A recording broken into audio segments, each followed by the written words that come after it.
Good morning, good afternoon, good evening, everyone. We are about to get started, so I can have my video just for a second.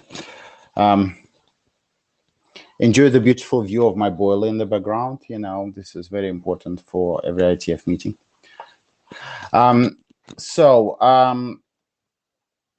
I'm Alexei, in case you don't know. We have a new co-chair, Todd. Todd, can you show your video so people can have a look? Right. So I'm mostly going to be driving slides. Todd will present several issues as well. Todd will keep a look for the queue for his discussions. We have 2 hours today. We'll use as much as we can. If we get exhausted early, then we'll finish early. If not, we'll use the whole time. So thank you for coming. Let's get started.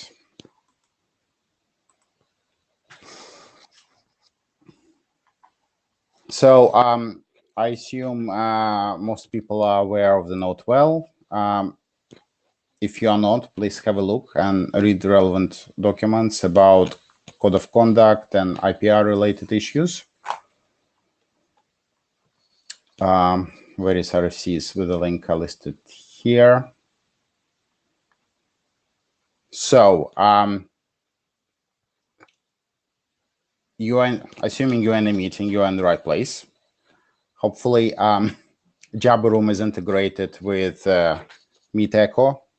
You don't need to go to Meet to CodeMD. Bron has agreed to be our scribe. He will be taking note in CodeMD, which you can see the link here. Everybody is attending the Meet Echo is recorded automatically, so you don't need to go to the CodeMD and add your name there. This session is being recorded.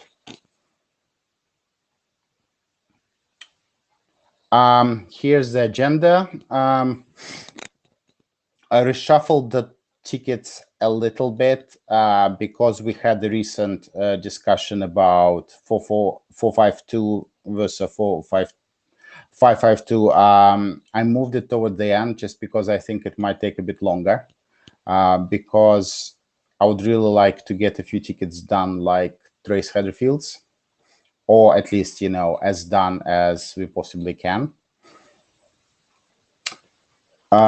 So let's get any agenda bashing.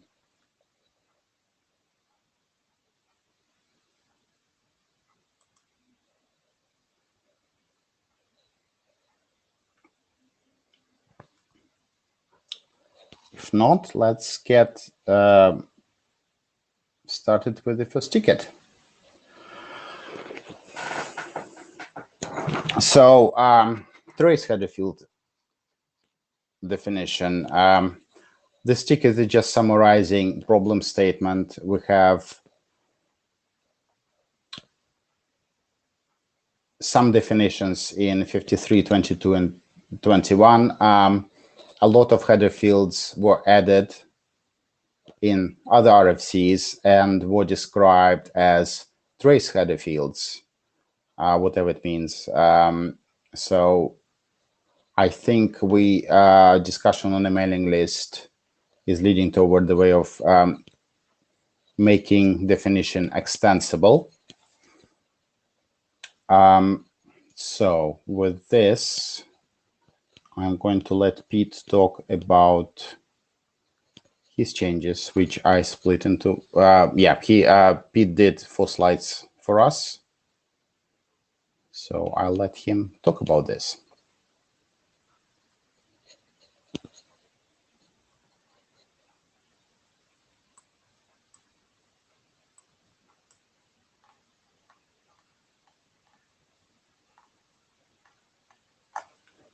And Pete is not here, is he?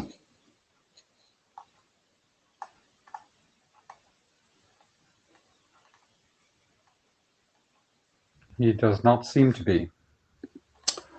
That is a bit of a pity, but let's try to do this and see if he can join us. So there was sort of 4 type of changes proposed. Pete suggested some text based on net feedbacks and Alessandro's and mine. Hopefully this part is going to be non-controversial. Nat suggested to actually add a definition of what trace field is. And this is in the new text. The trace field document actions taken as a message moves through the transport system. And then the other part of the change is to clarify that although return path and received header fields are trace header fields, other specification can add to the list.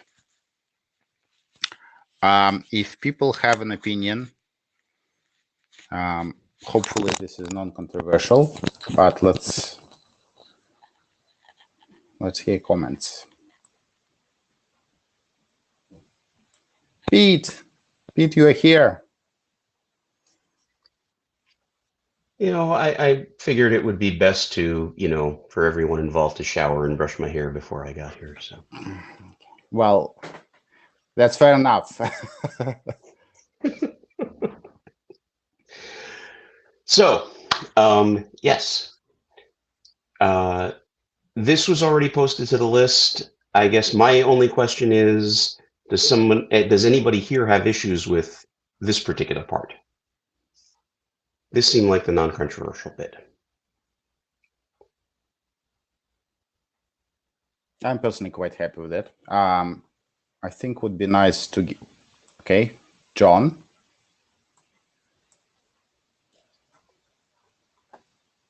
This seems to put all the burden of defining this on the 5321, which I... Yeah, well. Wait, you didn't think there was a plan here?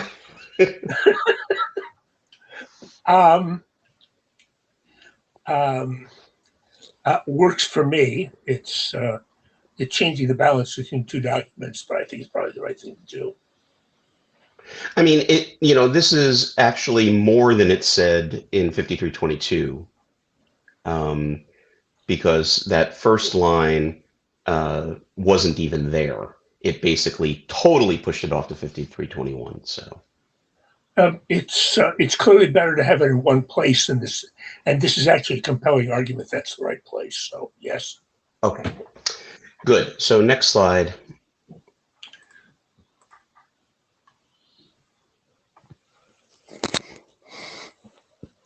Next slide.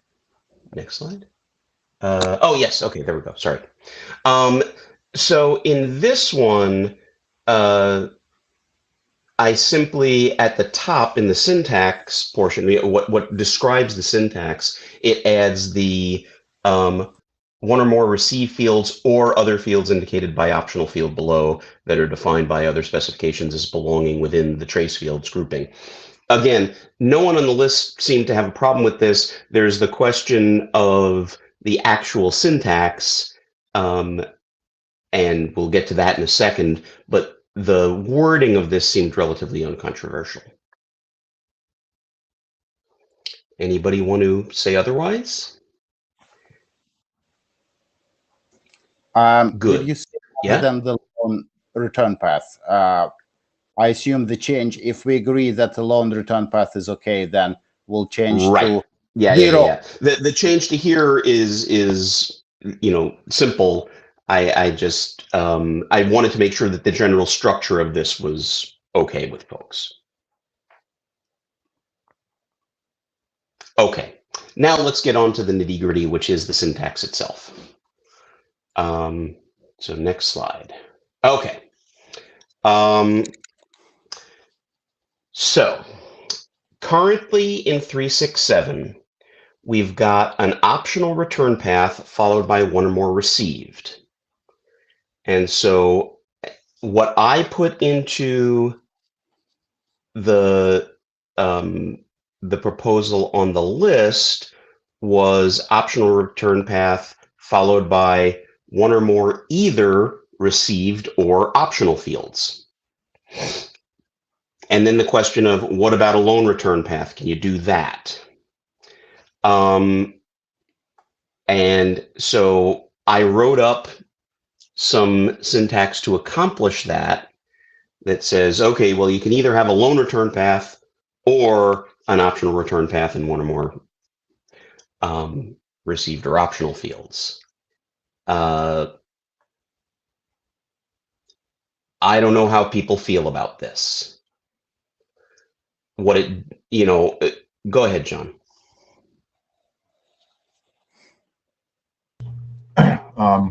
Look, it works. I think on the mailing list, I was pushing for your option with no receive fields at all. But actually, I poked around, and as far as I can tell, in the existing practice, anything that adds a return path will add at least one received, even if it's injected internally. So I think your original proposal with at least one actually matches reality, and it avoids weird situations where you have a receive block that contains nothing at all. So go ahead. That was just me echoing. Alexei? I'm trying to channel Ned here because he's not here, unfortunately. And I think, yes, if we are talking about message created post-delivery, this is going to be true. Fortunately or unfortunately, various other types of software will strip received. So I think we need to accommodate that because this spec, Ned's argument is that this spec is more generic than just for SMTP, which I tend to agree. Right, and I was gonna look beforehand, and let me take a quick look here. Yeah, so I mean, one possible avoidance of the issue is simply to say, look, we've got these nice, obs fields, the obsolete syntax, the read-only syntax. Does that satisfy this particular problem? I don't think it's a question of being obsolete, though. It's not, but there's lots of things in obsolete which are, well, we accept that such things exist in the universe, but you shouldn't send them on the wire. And now what Ned's talking about is in an IMAP context, which is wire. So I don't know that it really satisfies that. And I'm not watching the queue. I'm referencing this document, so with Right. the exception of saying, when you create draft messages, which might have missing fields, everything, otherwise it complies, right? Right. Assuming that John and Alexei just haven't lowered their hands yet, Dave, did you want to hop in here?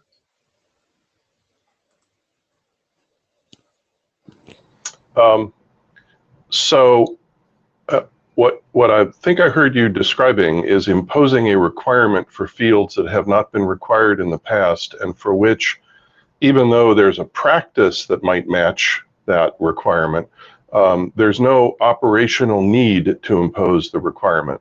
So demanding that there be trace fields doesn't make a lot of sense to me in the absence of a compelling operational requirement for that. Similarly, putting things in obs field, I don't understand the utility of obs field. I understand the intent behind creating it, but in terms of real world effect, putting something there with the belief that it means something doesn't match what I think has been demonstrated reality. Yeah, well, what do I want to say? I apologize. I'm on mute. I don't appear to be. Oh, maybe. Can you hear me now?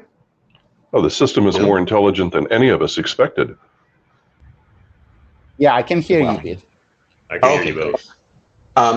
So in any event, I apologize. Oh, it's only me that can hear it? Wow, it's really intelligent. Yeah. I hereby apologize for my 20-year less age self. Yeah, the obs field thing, had we had to do it over again, we might have had a different discussion, because I hate it now myself. But so Dave, can you hear me? No, now I can't hear Dave. That's kind of fun. I think Dave is having audio problems. I can hear you now. It's interesting, Nidico has a reconnect audio button, which suggests this is a common problem. So I didn't hear much of what you said, except right at the end. So I apologize for my 20-year less age ago self. Yeah, the obs fields, if we had to do it over again, I'd have argued differently. They were meant to be, you're going to have to deal with messages that have these things. And so for parsing purposes, you might look at the obs fields to explain how to parse what might otherwise look horrible from the true and correct fields in section 3. For whatever that's worth. The audio issue I was having, I think I've now figured out, and it's bizarre. If the microphone is on, so I can talk like I'm talking now, then I can't hear you, probably anyone else talking, and I have to go on mute in order to hear you, which is really interesting.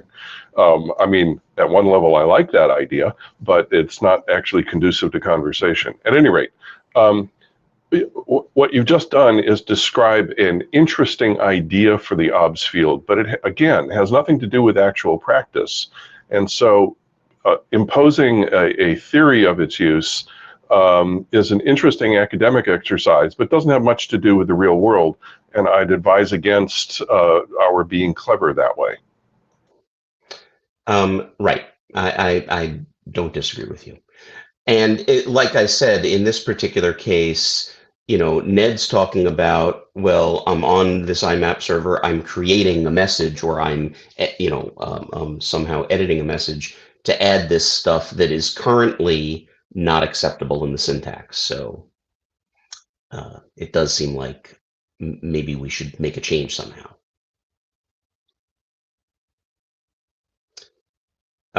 Anybody else on this? I mean, John Levine's comment was, the more I'm sorry. Effort it takes to deal with the trace field, the more it raises the question of why it's worthy of this energy, given that there was no concern about the trace field until the delivered to stuff came up. And the nature of this working group is to fix significant problems. Now, again, in the abstract, I get what's driving this because there's inconsistencies, etc. But there hasn't been an operational problem that this is solving. There's an intellectual problem it's solving. There's a formal specification problem it's solving. And again, that at that level, that makes sense. But in terms of what the scope and intent of this working group is, I don't get it. So go ahead, Alexi, but I'll have a comment on that. Dave, I think the issue is that basically existing practices didn't match the document. So the document needs to be fixed. Examples of existing practice problems. So I apologize for that.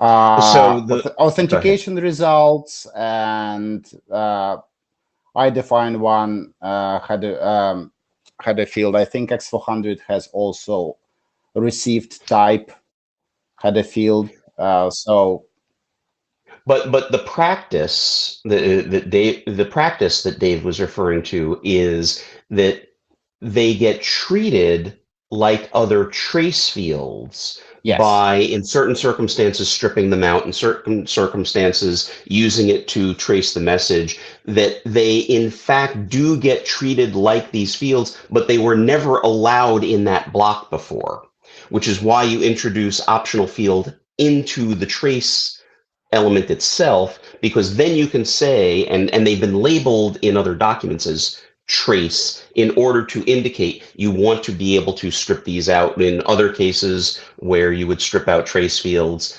And so you want to indicate in the document, these are permissible in a block of trace fields. And then the issue came up, okay, well, So if you can do that, you might want to do something else. again, as a construct, that sounds great. And were the goal to produce a much cleaner version of these specifications, that'd be great. I didn't understand that to be the goal of this working group. I thought the goal of this grouping was dramatically more narrow.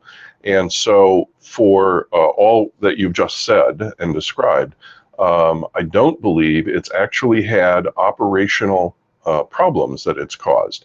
It's causing problems in one's desire for clarity and consistency and purity about the term trace field. I get that. But nothing that I know of that actually has affected operations or implementations. Bron? This question the other way around and ask, I guess, to Dave, if we did define this in this way, would that affect operations either? If we tidy this document up more than strictly necessary, does that cause problems? I predict that it would constitute doing something outside of the scope of this working group. One can imagine a working group that has the goal that you just described, perfectly great goal, but doesn't match what I thought the goal of this working group was, which was really severely constrained. Yeah, that's not the question I asked. The question I asked was, if we did this, would it cause operational problems? Would it cause communication problems? Would it cause any problems other than... My comment is, that's a really great question for a working group with a larger scope. And the problem with the question you asked is not that it's an unreasonable question. It's a perfectly fine question. But how is it in the scope of this group? I'm struggling to understand what your motivation is for questioning it, because you haven't answered my question twice now. And you, sorry, I can't hear you. So I'm questioning the question. The reason I'm not answering it is because why is the question appropriate for this group is what I'm asking. Barry, who's our area director, and Murray, who's also an area director, are both in the queue here, so maybe they can have some comments on the scope question. I'll pop off.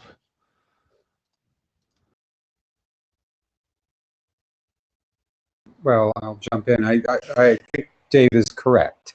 We made the scope of this very narrow on purpose, and there are good reasons that we did that. So yes, let's be careful about making changes that aren't really necessary. So I think I agree with Dave that we're better off minimizing the change in this area. Because I think the answer is that no, we're not doing something that's affecting operations. So let's try to keep this part simple.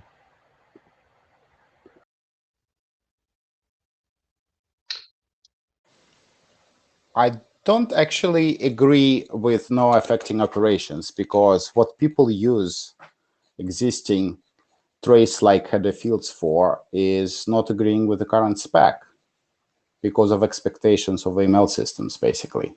So this is aligning existing practice with what the documents is saying. Well, so I think the issue here is an IMAP creates a message. It hasn't gone anywhere yet, so it has no trace fields.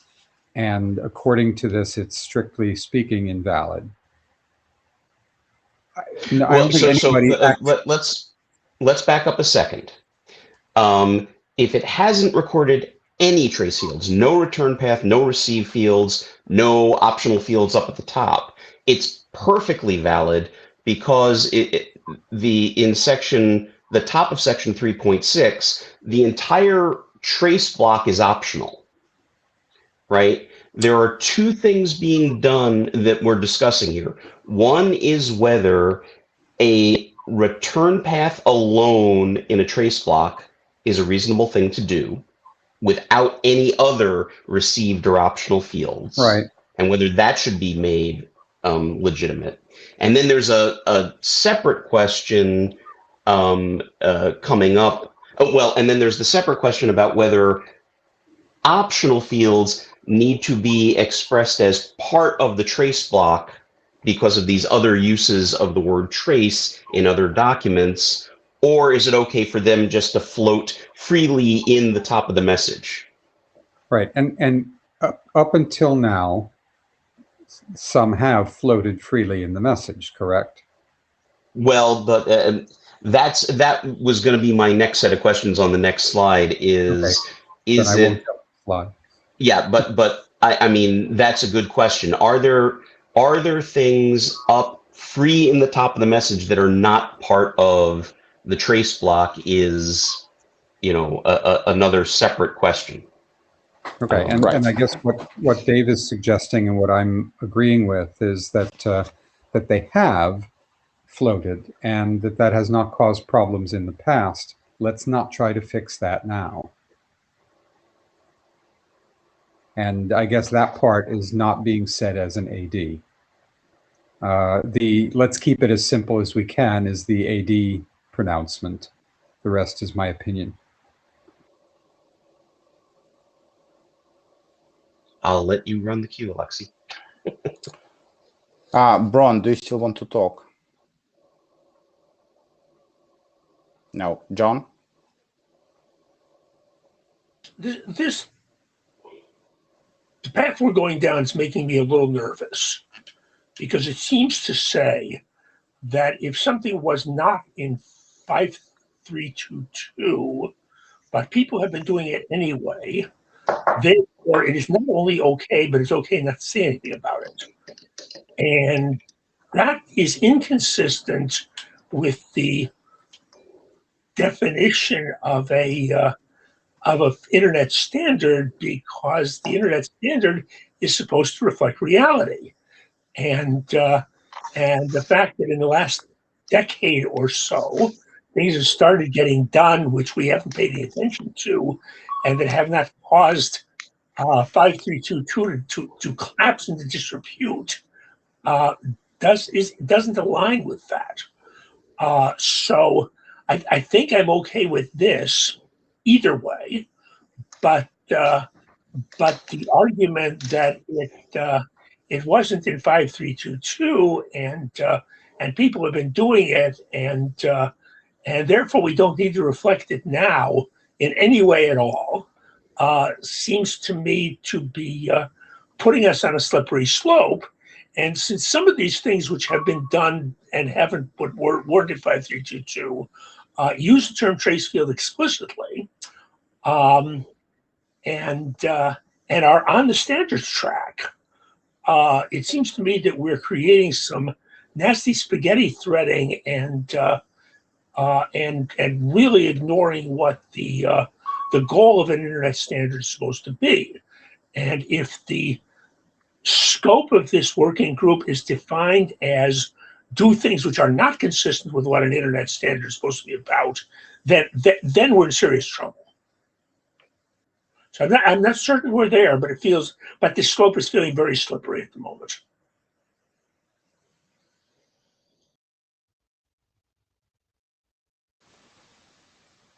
Right. I sort of share John's concern. I think if it doesn't reflect reality, I believe we need to fix it. Can I just attempt last go at missing received header field, and then we can move on to the next slide, which is we already started discussing. Let's do the next slide, because that might also change people's opinions about this. I don't know. Let's see. Can I just quickly? So we were talking. We were concentrating on IMAP, but actually IMAP is not the only thing that does this. In IMAP case, we potentially can fix it in other ways. Consider mail filters, or very what's the word?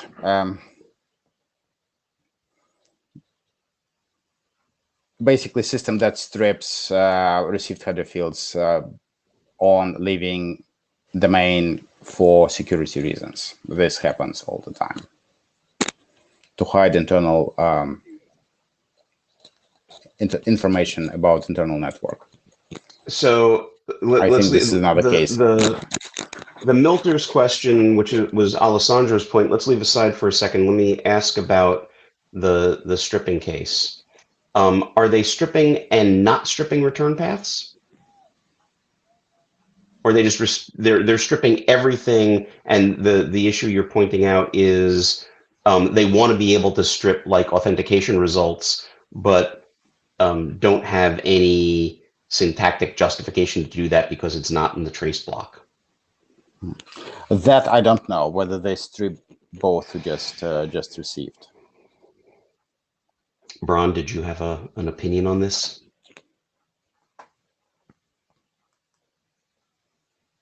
As a software author and person who works with many software authors, the chances are they strip an arbitrary set of headers that have been encoded into a regular expression somewhere.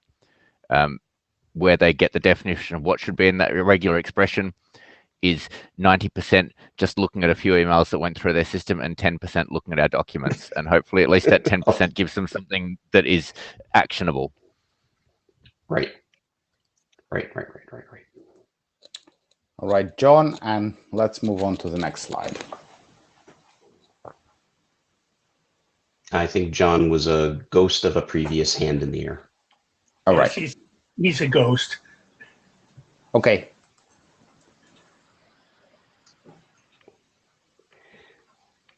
Fine. So I'm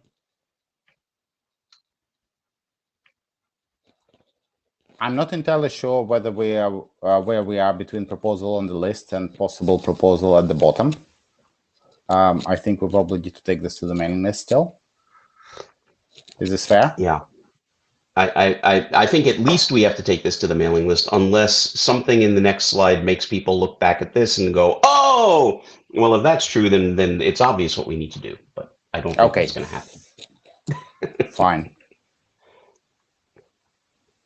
Okay, so currently in 3.6, that's what the top looks like. So you've got an optional field let's start with the top.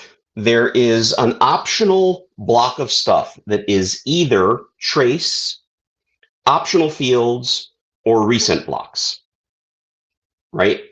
And that's at the top. And then what follows that is an optional block and of as many as you like. The rest of the header fields, date from sender, blah, blah, blah, blah, blah, blah. There's also an optional field in that block, just in case you want to add different kinds of fields in the latter. But that's the way it looks, okay? So you've got the header block, which is trace, optional, or recent, and then you've got the rest of the headers, again, as many times as you want, which are the standard headers plus optional field. Okay, next.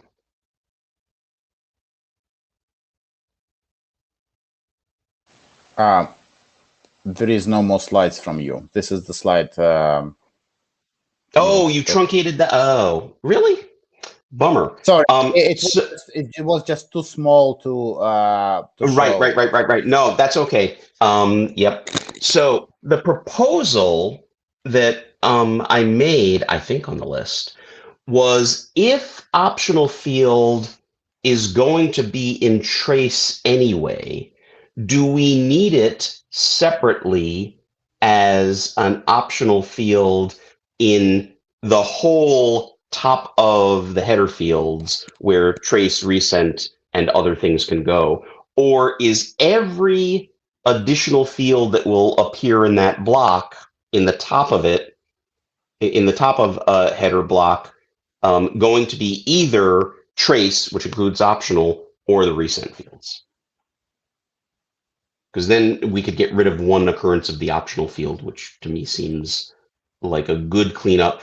Optional field was added to 5322 from 2822 when someone realized that you couldn't put authentication results at the top of the message, which everybody agreed was a screw up.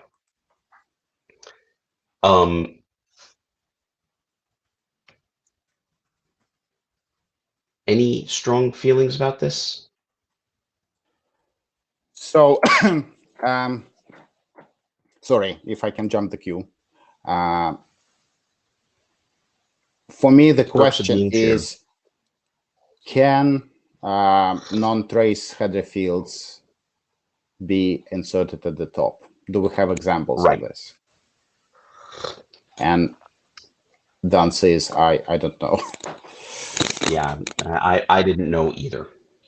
Because the side effect of removing this is then disallowing them if they already existed. And that's what I suppose it's hard to prove. John? I have not fully thought this out, so this is a snap reaction I may regret. But if your intent per earlier conversation is to put the actual definition of most or all of these trace fields into 5321, then the optionality is going to have to be, then there has to be optionality there, regardless of what additional optionality 5322 provides, because there might very well be transport level optionality as well as post-delivery header optionality. So my gut is telling me that while this looks like a simplification, while taking that out would be feels like a simplification, it actually isn't, especially if we're going to switch all of the semantics and some of the syntax into 5321. Fair enough. Ron? Again, I could be persuaded I'm wrong, but that's my gut reaction. Again, I'm coming from implementation experience here, looking at what Cyrus IMAP does and what my Civ script does that puts a little header in that I just randomly added to stuff. And the edit header extension just pops new headers at the top, regardless of anything. There's no smarts around which header is which or what order they're in. I have worked with systems that reorder headers in all sorts of different ways as the messages go through. If you're really lucky, at least I'll keep the received headers in the same order, so headers with the same name won't get sorted internally as well, but all bets are off. They could very well have been thrown into a hashing algorithm that just spits them out in whatever order it spits them out. So anything that puts explicit ordering on which headers are allowed above or below any other headers is going to run into difficulties, and I'm wondering why we have any ordering requirement at all, given that it doesn't seem to be an operational problem. I mean, there is already, and note here that the syntax that was in 5322 does impose an ordering which probably is at least dodgy with regard to reality, which is that all of the recent and all of the trace fields need to be above from sender origination date, everything else. But there's an explicit warning in 5322 which says these things can be reordered and you should try and keep them in these blocks so that people can follow the path of transport, but you can't depend on that. So yeah, for whatever it's worth. Cool.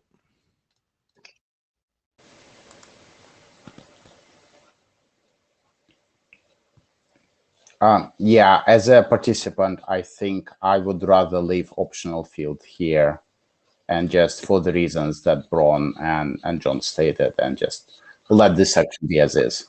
I think it feels like this also will make Alessandro happy. Yes, I think so too. Okay, so in that case, we are really, for issue number 7, we're strictly talking about 367 and whether trace itself should be defined as allowing fields other than return path and received. and whether the syntax should allow for a return path with no received or other fields next to it. And I don't think we've got consensus from what folks have been saying on the I mic. think we do have consensus that we want extensibility. We don't have consensus about optional received. Well, but extensibility, pure extensibility, you could do in about optional received. Right. So I think your text Because- is right, but the ABNF is still in question, basically. Okay. Yeah, the way the syntax in 3.6 appears, if you have recent or if you have some optional field at the top, then you must have at least one received field, which may be not what we want.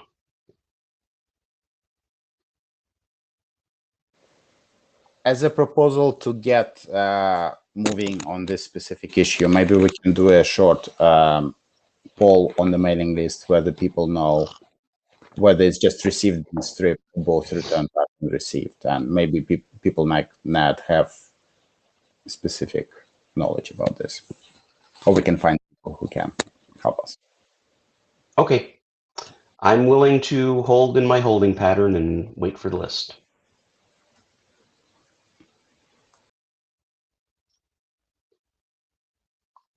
That's all I got. So I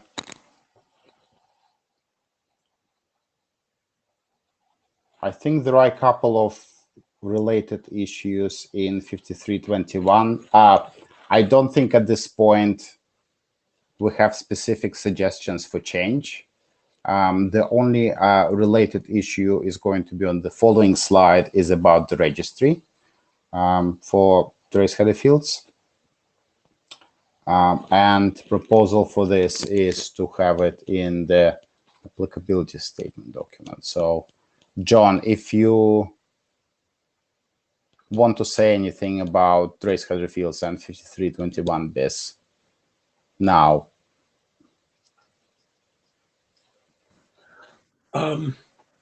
Again, I'm going to need to think about this, but my snap reaction is that if the trace header fields plus or minus optional are going to be shifted in 5321 in terms of precise definition and semantics, then I think the registry definition has to at least be mentioned there. Probably that particular, if we're keeping a separate trace field registry, then that should probably be defined in 5321 rather than 5322.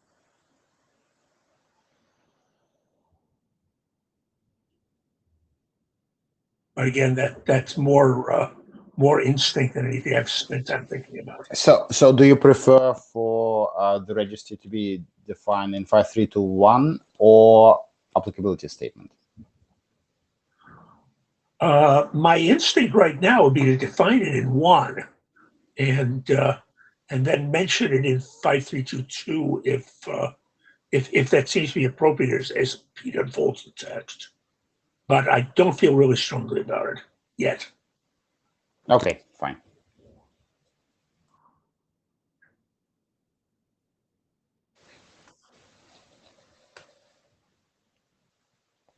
So moving on to the specific text about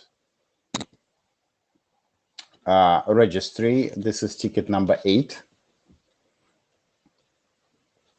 A few months ago, I proposed initial text, and there were various changes suggested. So let me talk about this. The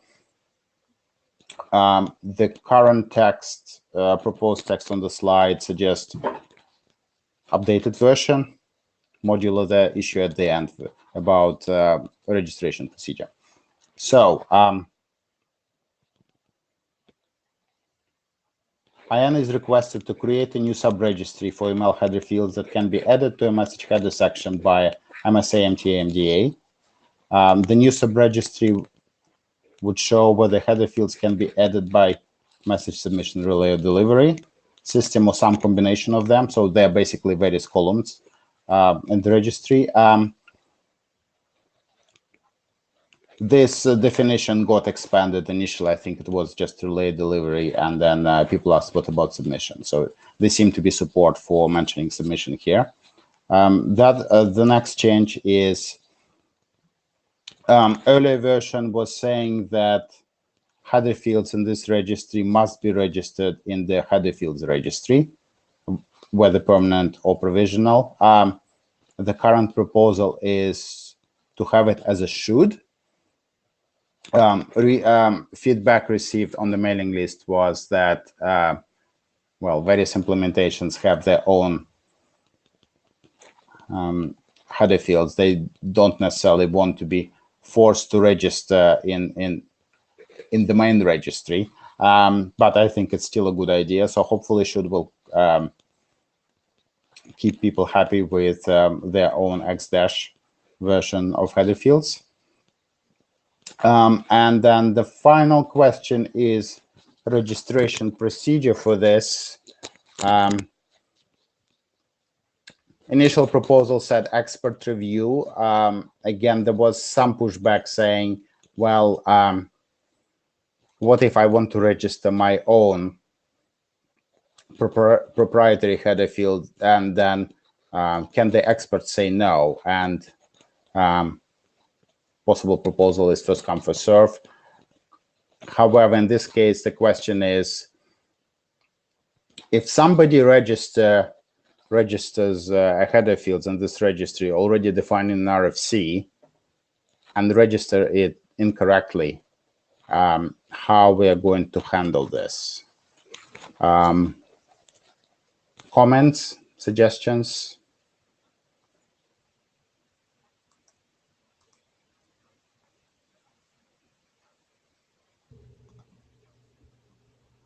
John? John,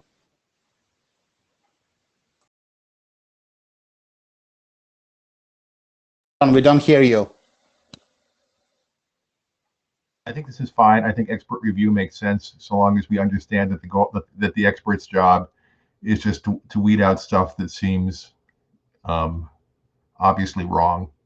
You know, if I'm registering content type as a trace header, perhaps the expert could push back on that. And I also wondering, you know, wearing my database hat, I'm wondering whether this would make more sense as another column in the main table rather than as a separate table that we're trying to keep in sync. But I see the point that people might want to register their private things so they don't have to stay in sync. So basically, I think as proposed, it looks okay. Okay, thank you.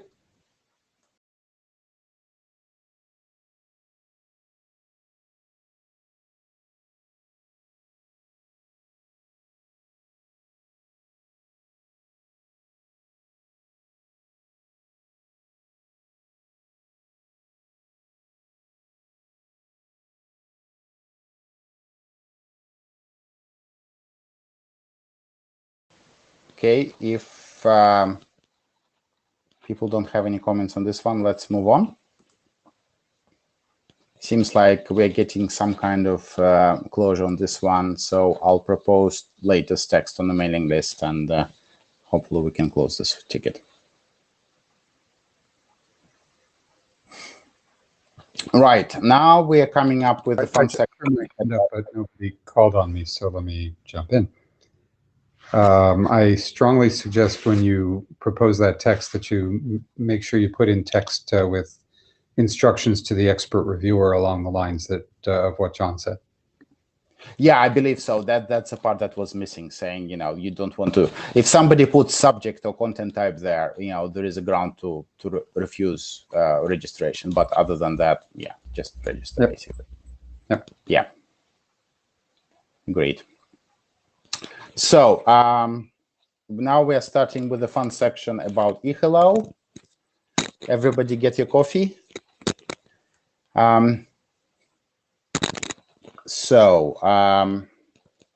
This ticket number 19 is about 2 sentences talking about the hello and checking domain name against the corresponding IP address. On this slide, we're talking about the first sentence, which is in bold. As an SMTP server may verify the domain name argument in the eHello command actually corresponds to the IP address of the client. And the proposal is an SMTP server may verify that the domain name argument in the eHello command has an address record matching the IP address of the client. Just small possible clarification to this. Do we want to be more specific about what address record is? Do we mean A quadruple A? So what do people think about this change?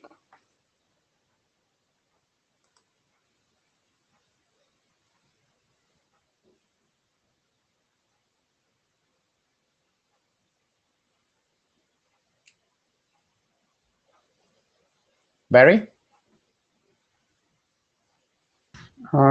As a participant, not as AD, yeah, I like the change that's proposed. I would also add the word alone to the end of the second sentence in that paragraph. Must not This is the next accept the slide, message so let's on that. wait. Okay. Let's talk Then, 1 second no, wait, on the next slide. Yeah, that's fine. I'm happy with that change.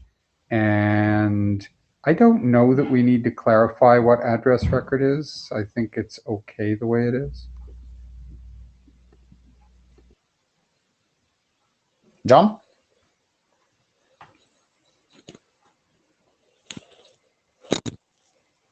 I think I agree with Barry. I'm not certain that I see in either case the necessity for doing this, but I don't think it makes things any worse. It might make it a little better. And the address record was deliberately left a little vague in 2821 and 5321. Because we were slightly concerned that that IPv6 might implode and we might end up with IPv something or else at some stage. And I think it's probably wise to preserve that that flexibility unless there's compelling reason for saying it's got to be one of these two.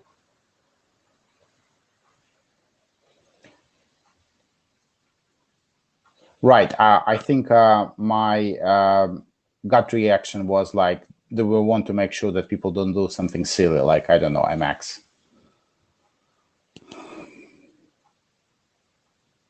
But yeah, fine. All right, Bron?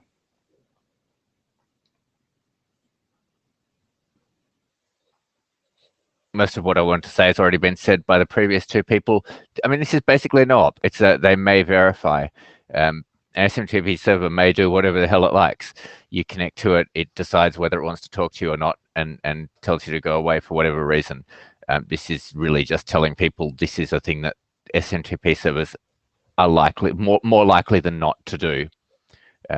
So making it as this is a thing that is good to do is pretty much what you're saying to people reading this, because SMTP servers are likely to treat you differently based on it. Right. John? Bron's right, and as I'm remembering this, the main reason for the first sentence there, in either the old form or the new form, the main reason for the first sentence there is to provide an introduction to the second sentence, which is the prohibition against doing anything if you decide if you find an IP address and decide you don't like it. Right. Okay.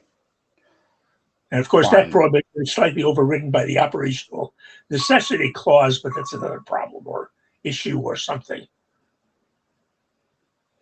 Okay, so this particular change seems non-controversial, so let's move on to the next slide, which is slightly more controversial.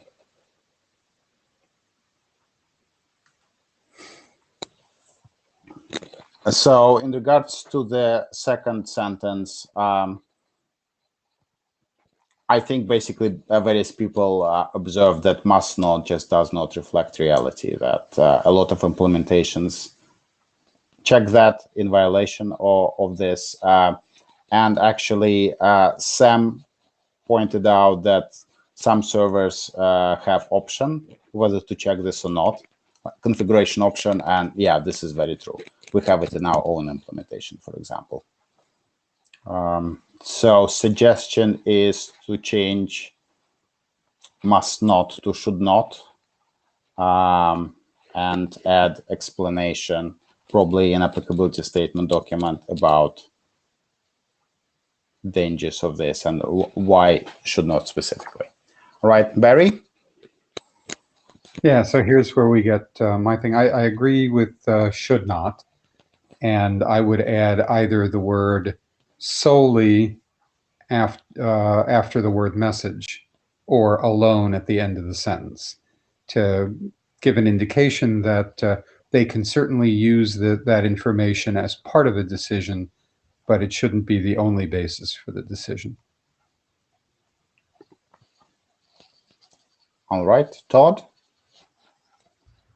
I disagree. I think it should be a sole basis for the decision, and just based on established anti-abuse practice, if a host hellos as, say mail.google.com, but they're coming from some random consumer space in Romania or whatever,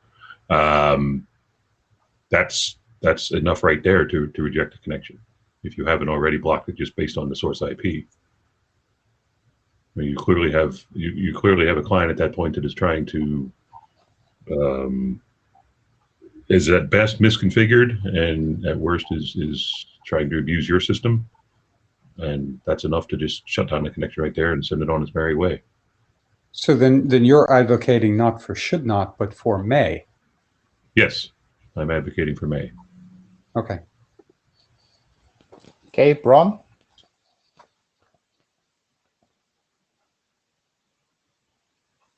For something else entirely, which is just cut this. It adds nothing. It means nothing. Just cut the whole paragraph.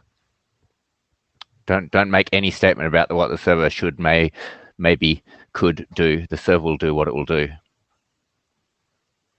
We don't need to say what it may or may not do. Put it in the applicability statement. Punt it to that. Yeah, potentially put in the applicability statement, put in some kind of best practices thing, but it doesn't need to have any normative statement about what the server will do. Just this is a thing it's likely to look at. Please make sure you minute your proposal in your notes. John? Yeah, I think Brian just anticipated my comment. If we're good, I'm vaguely in favor of should with the change that Barry suggested. But if we're going to move this to, the server may look at this, and if it does look at this, it may do something about it. Then I think that's justification for the whole paragraph being taken out, because it just doesn't have any meaning at that stage. Servers may look at whatever, but servers may look at whatever they feel like looking at without our having to say anything, and if they look at it, they may pay attention to it, and they may not. So moving this to applicability statement, right? Should we take the paragraph out?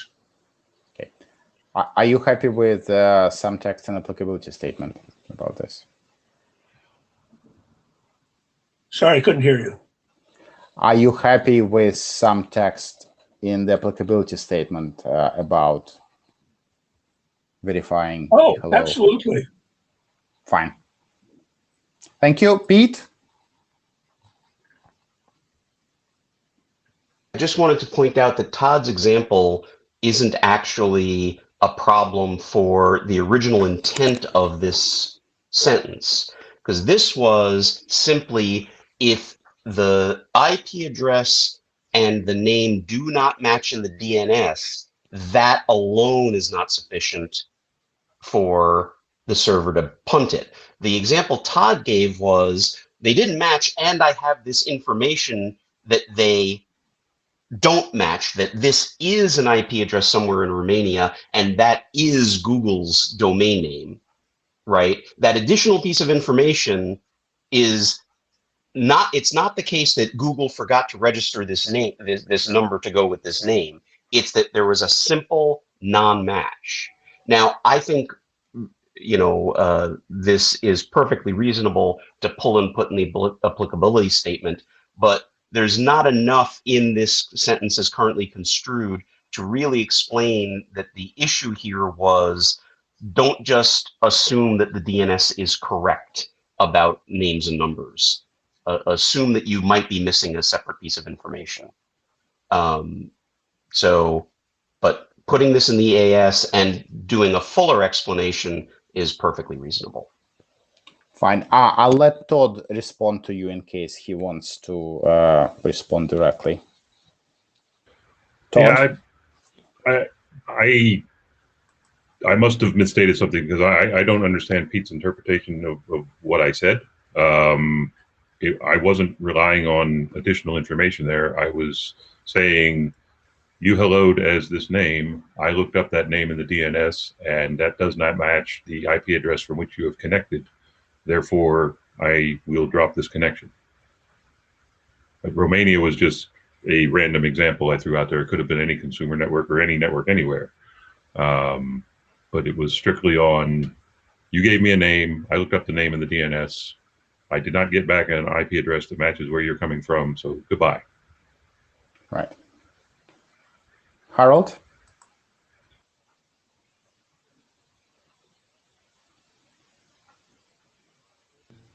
Just please don't use mail.google.com as an example. If you start domains for mail.google.com, you will find that there's nothing even remotely like a simple reverse lookup. Now, the name that Google uses in eHello is in fact something that maps back, but that's probably because it spends significant time fighting with people with misguided spam scripts. I think tossing solely because of a mismatch here is inviting issues. So no, don't remove. Keep it, at least should not. At least should not.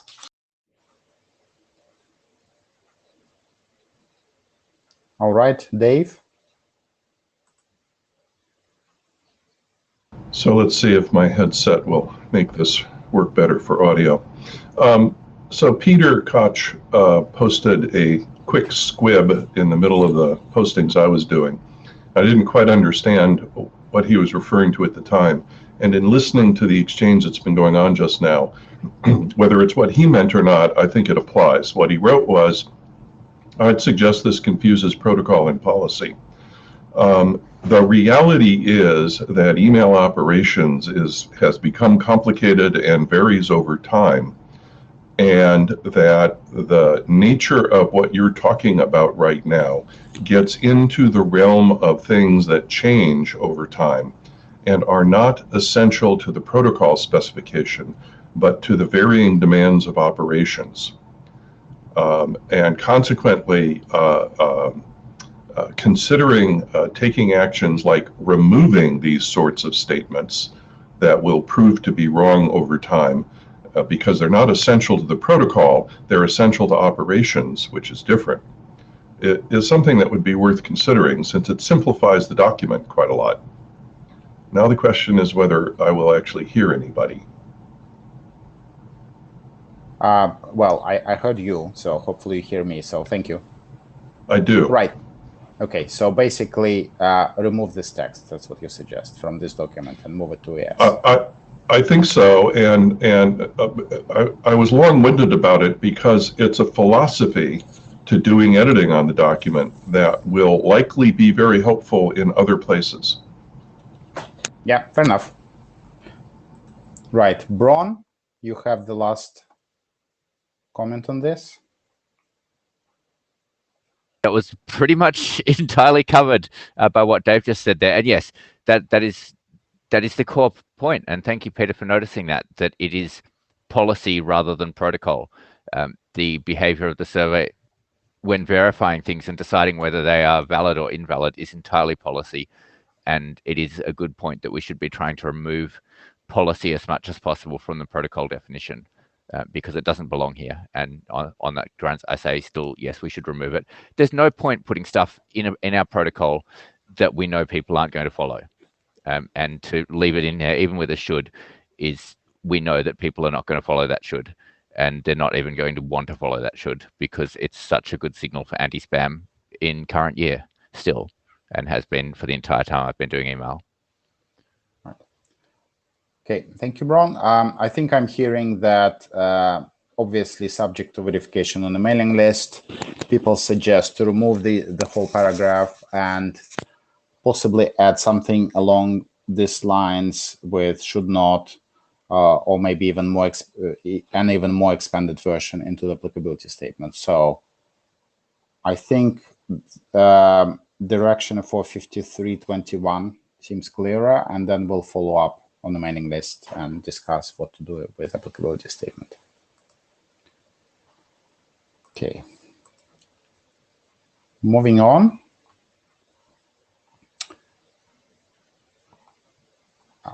This is ticket number 1 about use of IP addresses in eHello. We had various discussion on this. Some people say that it should be syntactically invalid and deprecated, and other, in particular for IoT cases, think that it should be still allowed, and sounds like we need at minimum some text in applicability statement about this. So, comments, please. Pete? I'll try and channel Keith, since he's not here for the moment, and say syntactically it seems reasonable to leave it in, even though, hearkening back to our last discussion, by policy it might be quite reasonable to reject a whole bunch of these things. But there are IoT cases, there are other cases where you want to say, by policy, I'm going to allow an IP address literal because this is a space where I really can't use domain names in a legitimate way. So I think protocol-wise, it's okay to leave it in, and policy-wise, it's okay to say, nope, not accepting those. Okay, thank you. John? Take that a little further. I'm seeing, still seeing a number of SMTP clients that we describe as IoT devices today, but were designed to build long before the term IoT came into fashion, and some of which are pretty big objects, using IP addresses because they are using SMTP to send messages of one sort or another to local servers, and don't have access to DNS and don't even speak DNS. And before those things get past the relay, the first relay, they're using the relay's domain name. So they're not showing up on the public internet, they're showing up in LAN and LAN-like and isolated network-like environments. But they're using IP addresses because they don't have any choice. And that's, of course, the reason why we retained IP addresses into 2821, because we had a piece of this discussion back at that point. So anything in the AS which says that IP addresses in the public internet are probably a bad idea, I think is fine. But as far as 5321 is concerned, I don't think it's healthy to make a change. Okay, sounds good. Any other comments?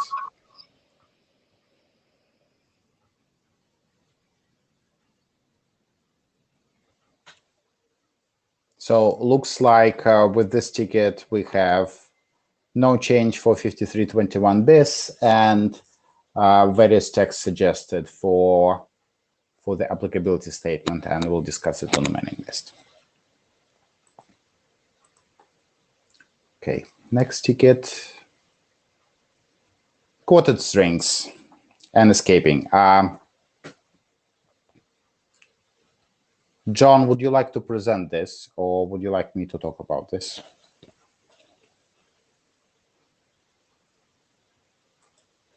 I guess I'll say some things about it.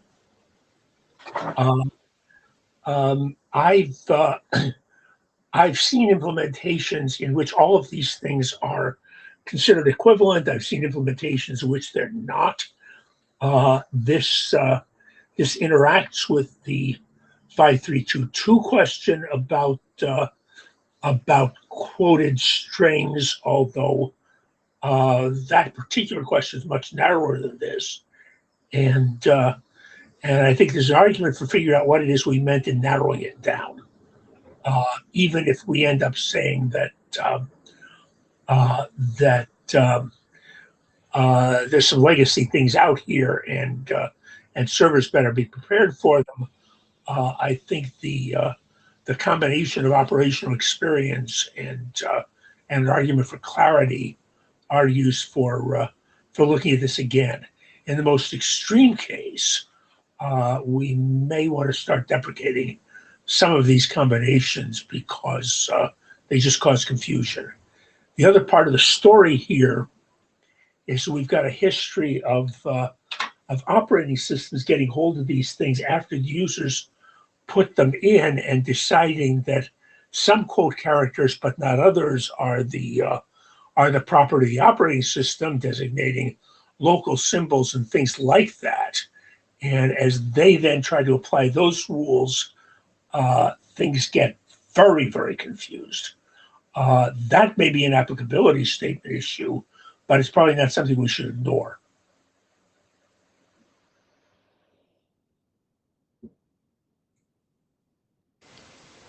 All right, comments?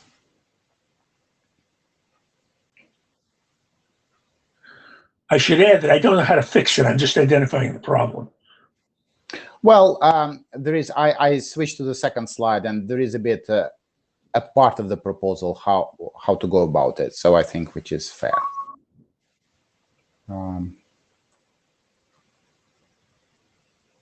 So anybody else wants to? Yeah, that comment on the second slide is right, and I think that's one we can get our hands on. The various combinations of blanks and slashes within quoted strings, I'm more worried about in terms of not knowing what the right solutions are.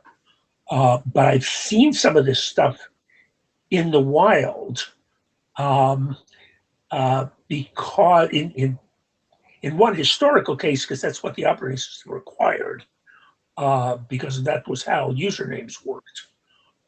But more often in a strange kind of security by obscurity sort of thing, because the spammers don't know these combinations. Spammers and phishers don't know these kinds of combinations exist, and consequently putting them into a mailbox name is a way of keeping the noise down. But I don't think that's a very strong justification. Right. Pete was commenting in Java saying, hopefully how to fix doesn't include any changes to quoted string syntaxes 5322. I think there is no proposal to change syntax.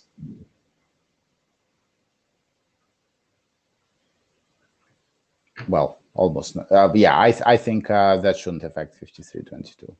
Yeah, I'm not sure. There may be some syntax productions that we either need to change or we need to make some explicit statements about what's equal and not equal to various other things. Because the way these quoted strings get messed with, they may be an exception to the rule that nobody but but the delivery server can gets to figure out what an address means. Right. So yeah, this is sort of the second part of the proposal, is saying that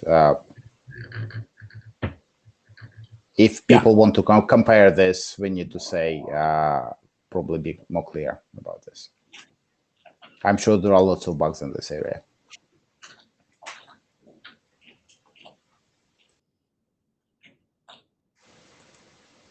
So anybody else wants to talk about this?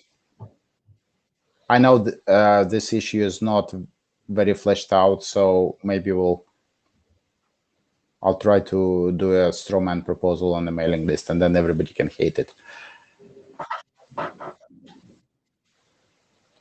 It may be useful actually to separate those two possible resolution paragraphs from each other, because the first one seems pretty obvious to me, and it's reasonably well fleshed out, and the second one is hand waving.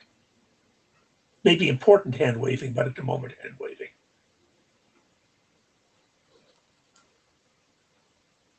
Okay. Do you think we need a separate issue for the second one, or just? If you want to get the first one resolved, then moving the second one into a separate issue is probably a good thing. Okay. It depends on how you feel about half-resolved issues.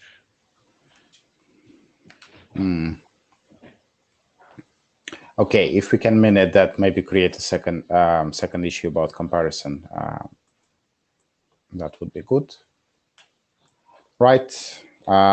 If there are no further comments on this, let's move on. Right, empty quoted string and 5322.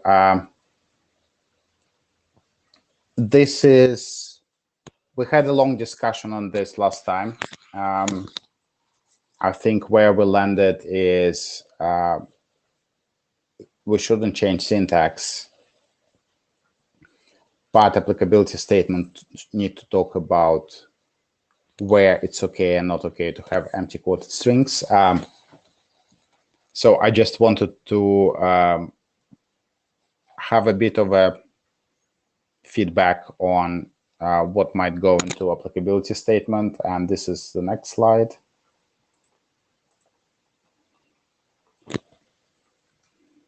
So this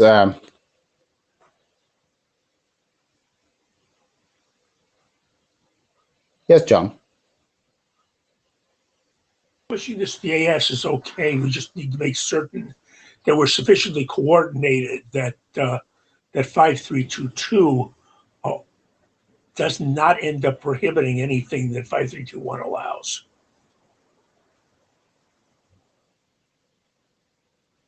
Right. Yes, there is that. Yes, absolutely. Right. So, Pete. Given how much 5322 allows, it would be hard to imagine that anything 5321 would allow would not be in 5322. This makes me perfectly happy because it's less work for me, so you will get no objection from my end. All right. So, looking at this slide specifically, and Pete, maybe you want to stay online.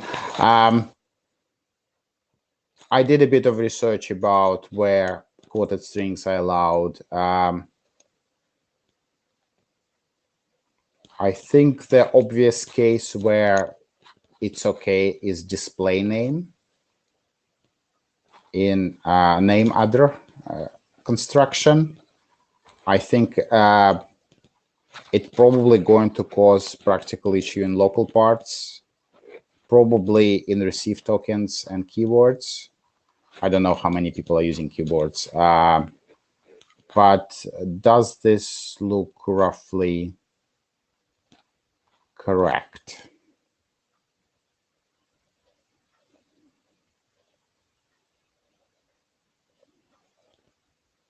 And when I say cannot be empty, that will go to applicability statement. So the syntax will allow it, but we'll just add text saying that certain things are not a good idea.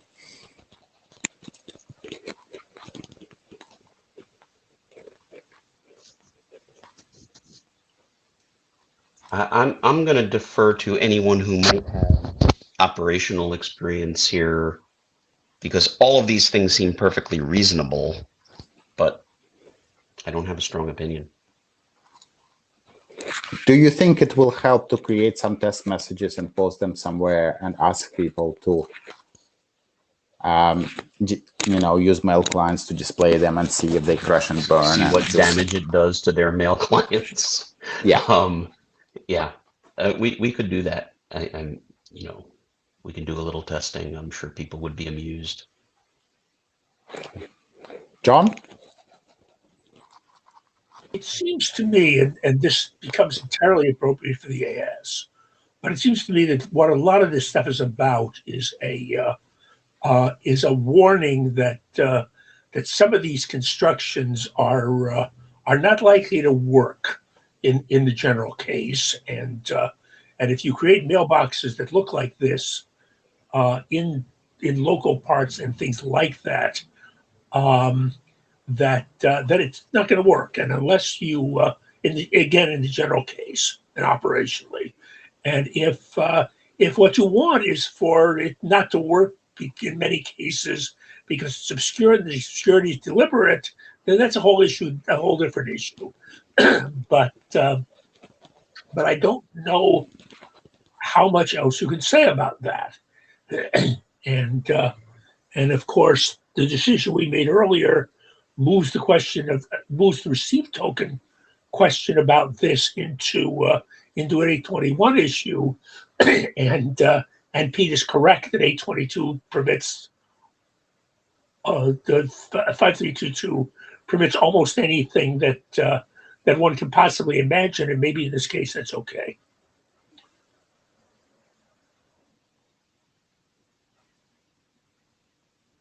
But keywords are particularly important here because the purpose of using keywords is to have something which works and is comparable. And if you use these things, then it may not.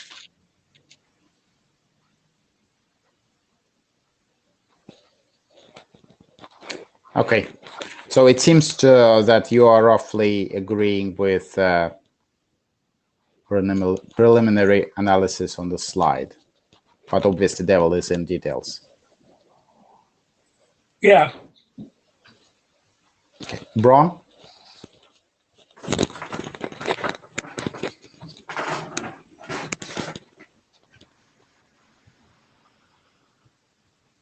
Stuff. The one thing, as I guess an end user of this stuff, is it would be nice to have guidance on this stuff is very likely to work, and here be dragons, don't mess around here. So things like using empty strings or using lots of specially quoted stuff in your local part is likely to break things, whereas if you stick within this set of characters and this set of behavior, then you can expect everything to interoperate. And it's really at the stage where you are then talking to whoever's receiving your email or sending you email or your providers up and downstream and saying to them, hey, you're not behaving properly. Here's what the RFC says you should do this. And we need to cut a line where we say things in this area should be expected to work. Things in this area are you're playing in dangerous territory. And I think defining that edge somewhere is valuable, and saying it's just all undefined. Anything might work, anything might not work isn't useful to anybody. Right. So I'd like to see some kind of here's the things that are generally considered to be safe. I think we still do this in applicability statement. Yeah, but yeah, certainly having a pretty strong plus is expected in a local part, and if your web form doesn't allow someone to enter that, it's not accepting email addresses. But double back quoted empty white space is not expected to work. And if you make this your local part and it's not accepted in a web form, then you get to keep both the broken pieces. Right. Okay. Thank you.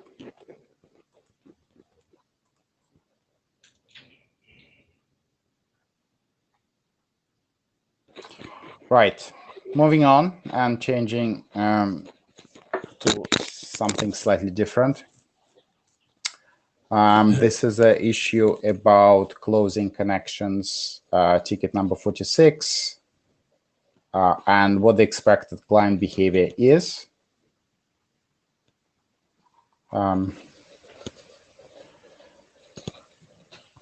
So there was a suggestion that to clarify on the assumption that the client will receive it after the next command is issued.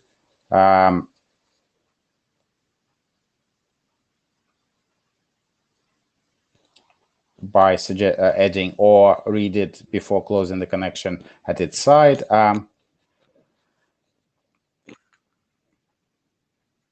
This text probably, now that I look at it, it probably can be improved. But comments, suggestions about this?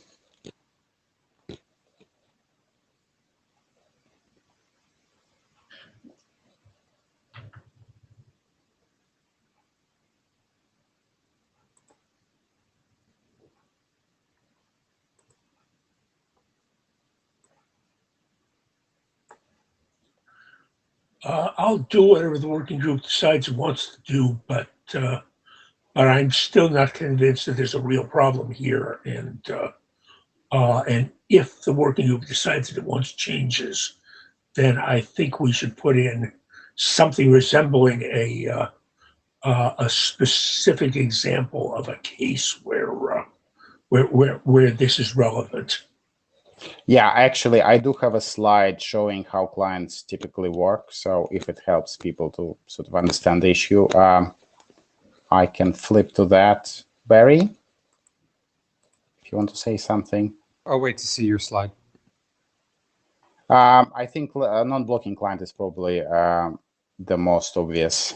So basically, the order of event is server writes, 41 shutting down and close its side of the connection gracefully. Then client decides to send some commands at a later point. And then this is using non-blocking sockets. So the client use poll or epoll on Unix or any other kind of similar event framework to wait for read and write events and close events. And this will complete immediately, and the client will get the text sent by the server before it gets notified the connection got closed. So actually, client already have it in its TCP buffer the closing message from the server in some cases. So I think the suggestion behind the text was to make it clear that it's okay and maybe even a good idea to do this sort of thing, not just because the original text seems to suggest that client will receive this information after sending a command, but actually the client has already received this information.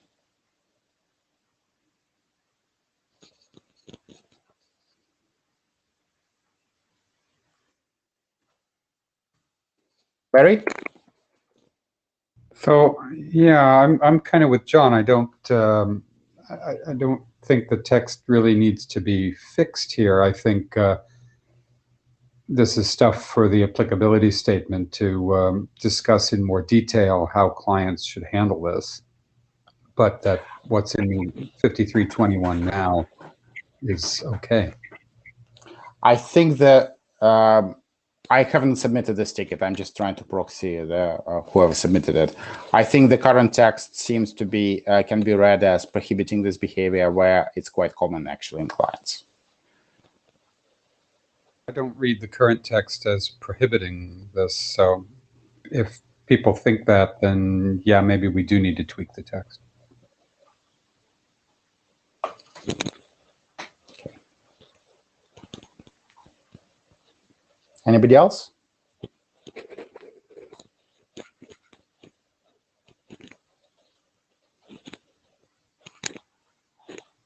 John? Barry, I don't read the current text as prohibiting this. This is this is an operational detail about how the client behaves, and your example is making a lot of assumptions about how the client interacts with the TCP interface on a given machine, and that ought to be, I think, sufficiently lower level to not be in scope for 5321. But and as I say, I don't think the text prohibits this. But if other people are reading its prohibition, then it ought to be patched. On the other hand, I don't think that the proposed fix patches it. I mean, I don't think it makes any difference. At least not in how I interpret the text. Yeah, I don't either. Right. Okay, and similar related issue is, again, I think it's the same same type of issue in another paragraph. Whether the client can read what it already received before interpreting it as 421, in case the server sent a more specific other response code.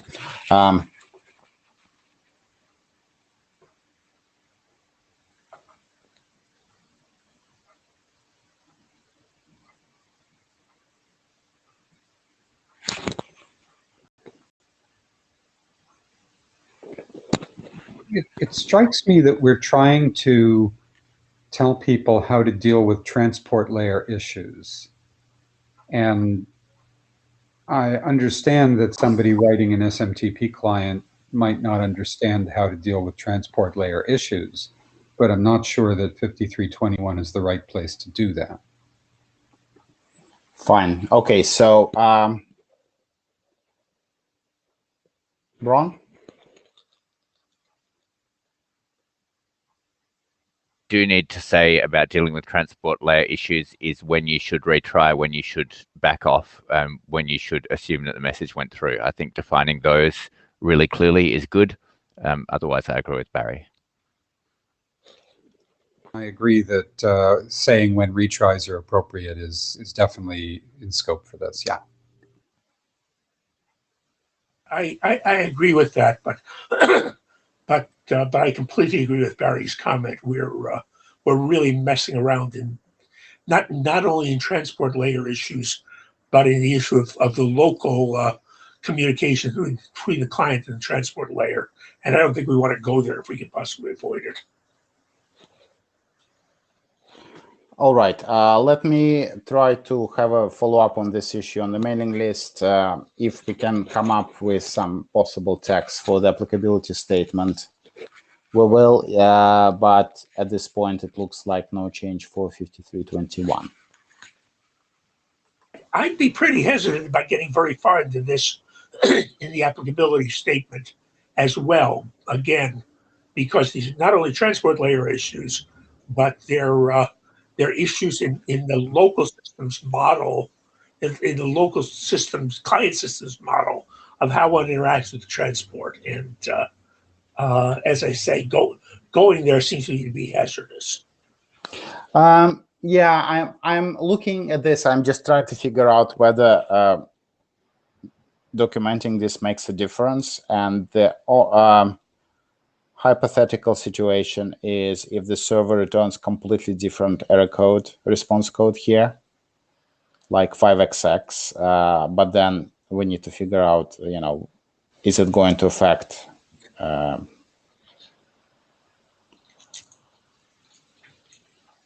client behavior or not, basically. I think I understand where you're coming from and why, but I also have memories of the time when we had SMTP running over things besides TCP, and the possible situation in the future where, with the advent of non-TCP transport protocols, we may have SMTP running over non-TCP again, and getting way down into the issues of how TCP implementations behave or appear to behave in a given client environment seems to me to be fraught with risks. That we could clarify this in a way which makes things more difficult for future implementations in a way which we don't want to.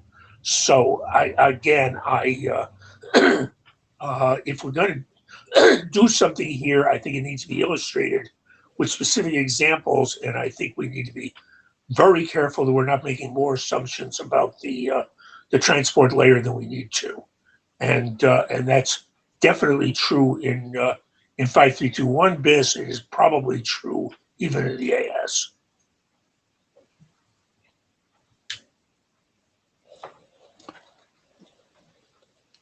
All right.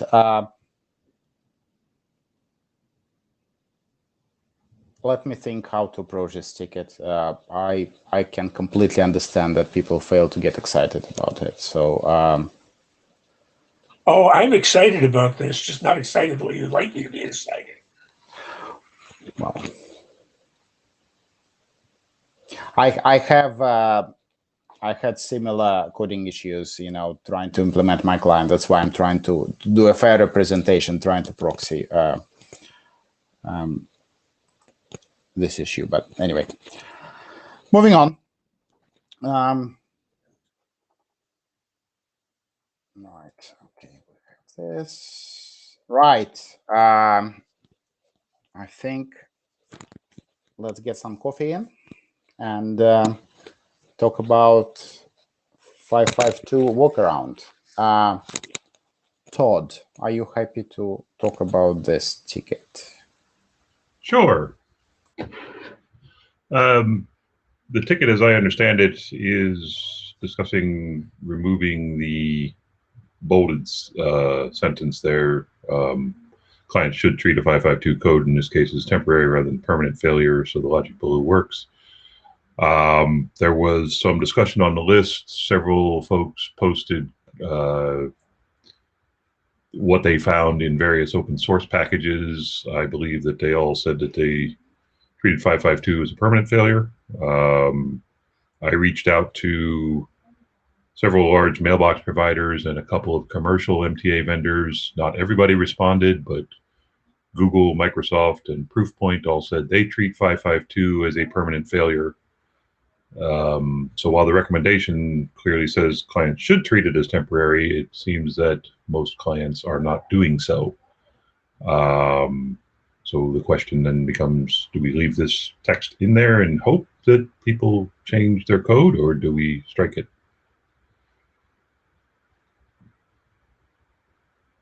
I'll open the floor to John. So go just ahead. To clarify, as far as we know, no client is actually following this recommendation. Is this correct?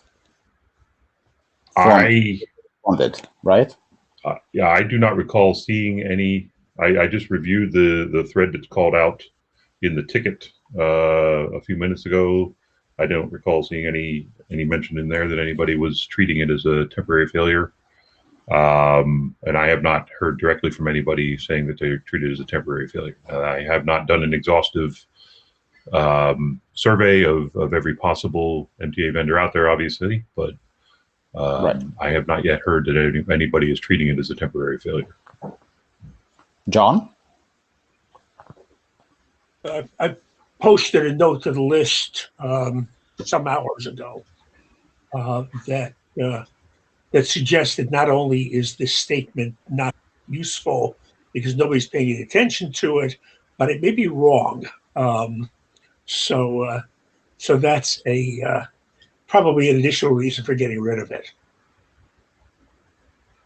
Okay, sounds good. Braun? Oh, Braun just removed himself, but Braun, if you want to.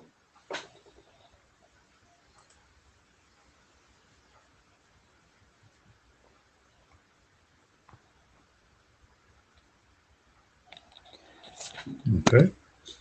So maybe I suggest maybe we have sort of like a mini working group last call on this issue, asking for any objections, and then proposal is just to drop this sentence.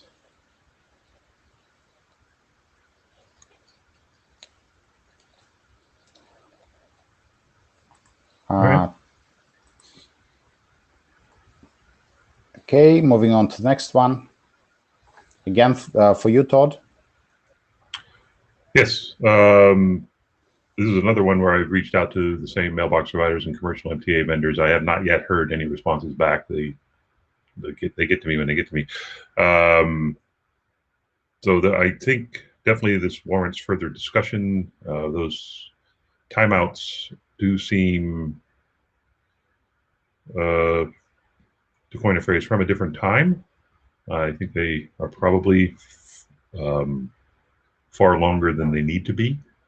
But I think we need to get some actual verification from current implementations to see what they're doing before we go forward and make any changes here, because we don't want to change day determination to say 2 minutes and then find out somebody is actually waiting 10 minutes to do it. But anyway, Alexi, you're in the queue. And then, okay. John? Flag, rather than as an opinion, we should also reach out not just to things we consider ordinary email clients, but to the DTN people, because if either the client or server is on the moon or on Mars, and the other one is earthbound, significant changes in numbers may or may not be appropriate. Again, not opposed to making changes here, but if we're making a decision on the basis of what implementations might do, then DTN situations with pipelining may be something are something we need to make certain we don't mess up by accident. Sure, that makes sense. John, do you have some specific? Do you know who to contact on this? And are you happy to do that? Not anymore. But I think I know who to ask, and his name is Serv. But there's still a DTN. But I think there's still a DTN working group, or yes, or there is. Yeah, and that would be the logical place to start.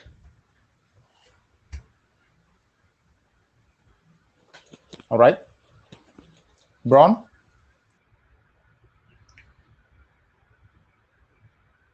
My question again in here is there any value in reducing the timeouts? Generally, if you're building a server that needs to deal with a lot of traffic, it can already spend very little resources in holding open a TCP connection while it's waiting for things to happen down it. What's the alternative, basically? Why not leave them this big? And then that gives you more capability to deal with transient issues like high disk load or whatever on the receiving end.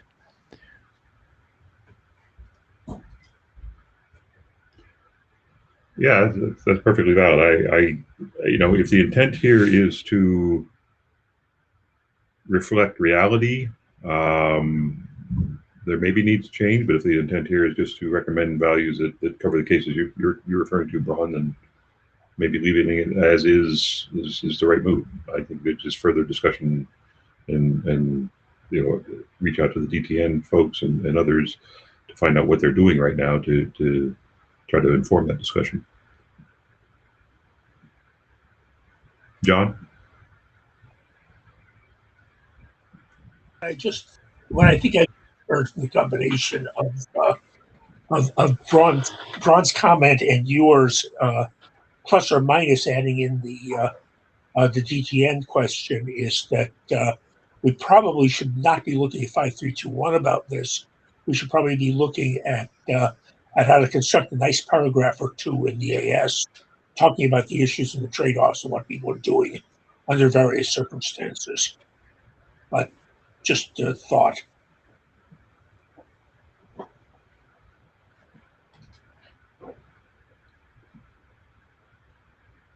Right.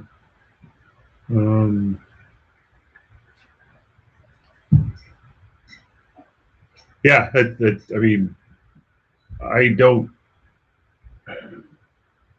The language in the spec right now says the minimum per command timeout value should be as follows. So there are only recommendations. There's no stricture here with them. Nobody can claim that you're violating an RFC if you shut down, after say 3 minutes instead of 5, whatever. So perhaps the applicability statement is a better place to discuss this entire topic. We don't have any on list discussion of this topic or really anything in the ticket to guide us yet. So let's I think just move forward with further discussion on this and see what the consensus emerges as to where to take this. Ron? That there haven't really been any complaints about the current values, which to take us right back to those comments from ages ago, maybe we shouldn't be changing this at all because it's not an area that's causing problems with the current specs. That's fair.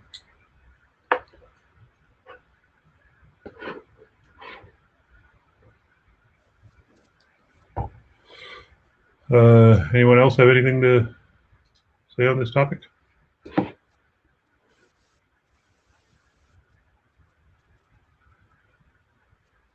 Okay.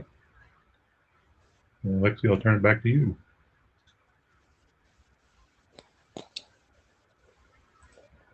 Yeah, I was actually optimistic. I didn't expect us to use 2 hours, but we're nearly there. I think that's last issue that I was really prepared to talk about, to be honest. So let's have a quick section for other issues, questions that people want to raise. And if not, then we'll finish a few minutes early.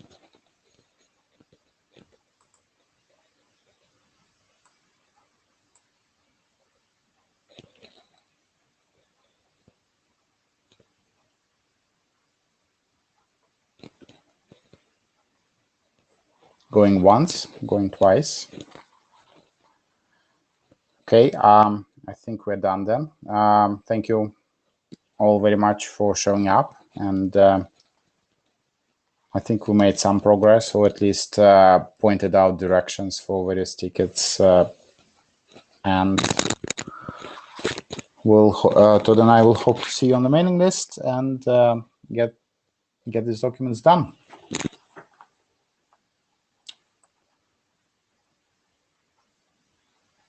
So thank you all.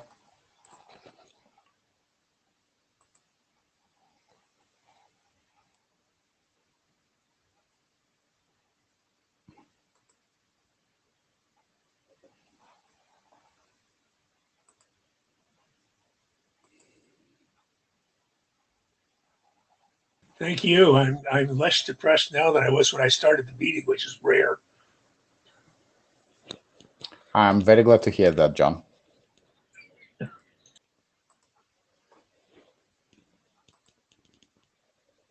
I'm still waiting for my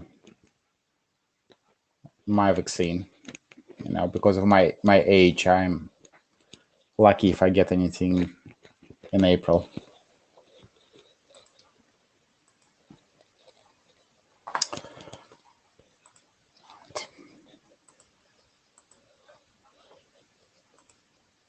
Yeah, there have been a few advantages being old that have come up in this context. There aren't very many other advantages. Yes, I appreciate that.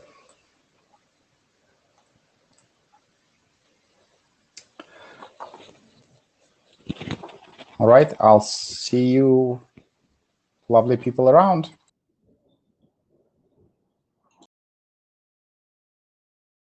Thanks, everyone.